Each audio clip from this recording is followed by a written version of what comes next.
The reality is, if you're only concerned about money, your dream job could end up becoming your worst nightmare. Hi, welcome to my channel. So today we're going to be talking about how to get your dream job. One thing you need to realize is that money is not everything. So if that's the main focus of you trying to determine your dream job, you might end up being very disappointed. This is the reason why you hear of a lot of rich people or people who are in prominent positions being really depressed and getting really sad, because money doesn't guarantee happiness. I can tell you from my own personal experience where I dreamt of having a six-figure job, and when I got there it felt very like meh. So I don't mean this to sound ungrateful, it just means that you need to have perspective to be happy and fulfilled ultimately when you get to your chosen destination. So the first step in actually getting anywhere near your dream job is to create a vision for that job. But before we get into that, you need to assess where you are right now and be realistic. I mean, there's no point in you thinking, I'm going to apply for a job in Singapore that pays $1 million and you have just graduated from school.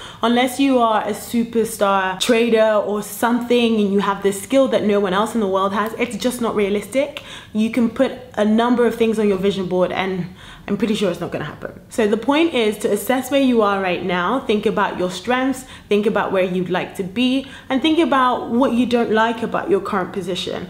But be careful, don't spend too much time thinking about what it is that you hate, because then you can end up being bitter and too focused on that, and that energy is just not, let's just X those vibes. So for me, the first time I did this type of exercise was when I was about 15. I realized that I didn't like maths and I didn't want to do it for A-levels.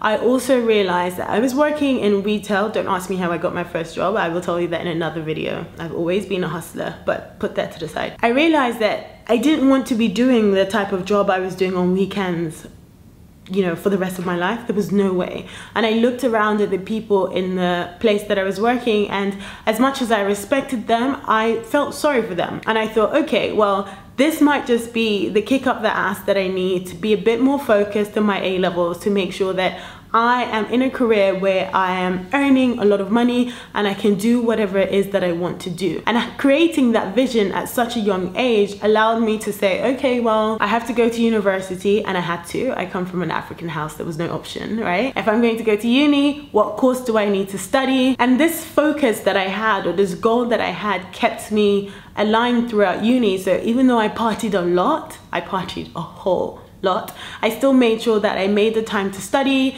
and do my assignments just so I could get an internship. And then when I graduated, even though I graduated at the shittest time during the recession, I was able to say, okay, right, I might be doing a rubbish job right now, but I have not lost sight of the goal. And ultimately, I'm where I am right now, very happy. I've achieved the 6 figures that I put in my vision board, and things are cool. And now I can afford to take on new adventures and things like that. I'm not saying this to brag, I'm just saying the importance of having a vision, especially when you're young. If you are maybe in your late 20s or your early 30s, I think you might be at a stage where you are reassessing what it is that you want to be doing for your next 5 years.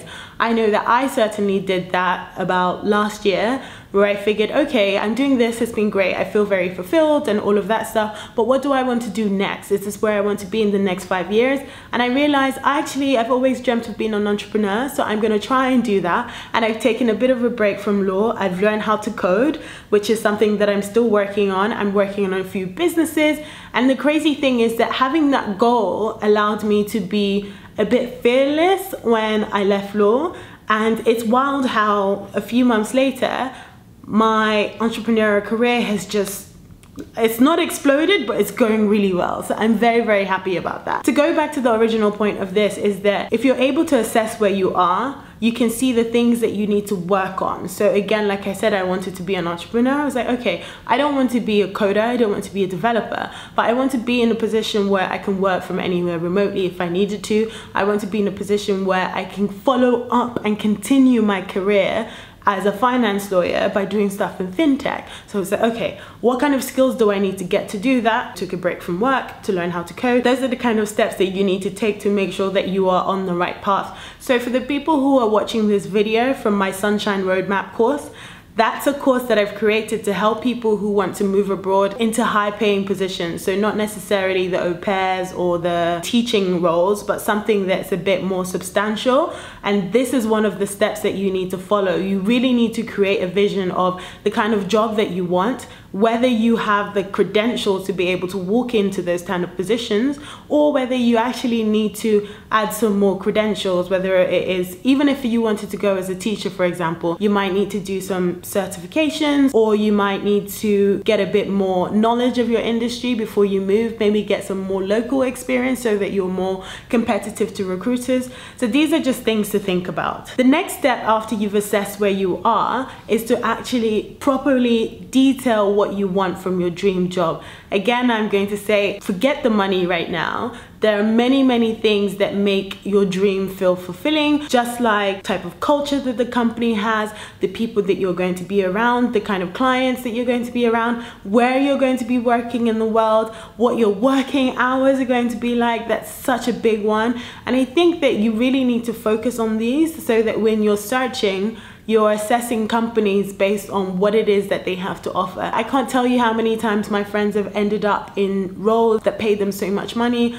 but actually made them depressed. Someone said they felt like they had prison tags on their ankles because it was just so awful. And he's like, I'm making all this money, but I can't even spend it.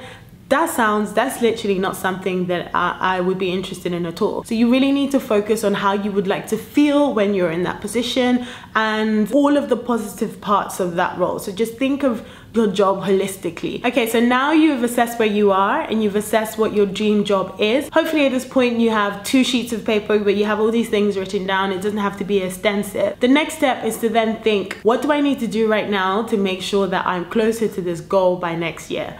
And like I mentioned before, it could be that you need to do some trainings. Maybe you need to find some more people that work in that industry so that you can network with them. Maybe you need to align yourself with some more recruiters. And for example, if you work in the creative industry, you might need to create an online portfolio for people to search you and so that you rank in SEO and things like that. SEO, for example, takes you a while to show up in the Google rankings. And if you are in those types of industries where authority is important, you need to start building those things from now. Being able to look at where you are right now and where you would like to be will actually give you the courage to maybe take those big steps that you need to take to make sure that your dreams become a reality. Whether it means you need to quit your job right now and maybe start looking for others, whether it means you need to consider changing locations and moving to a different country, having those 2 pieces of paper in front of you and analyzing them will show you, shit, I need to make some big changes. What is your dream job? What goal would you like to achieve? Where would you like to be in 1 year's time, 3 years time, 5 years time,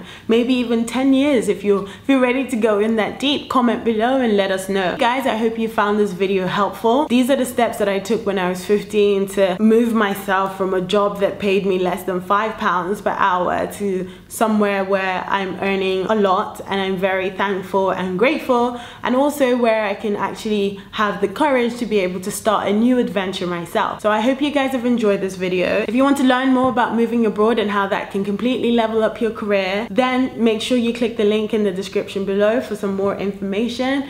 Thank you for watching. Don't forget to subscribe, like, and press the notification bell. Bye!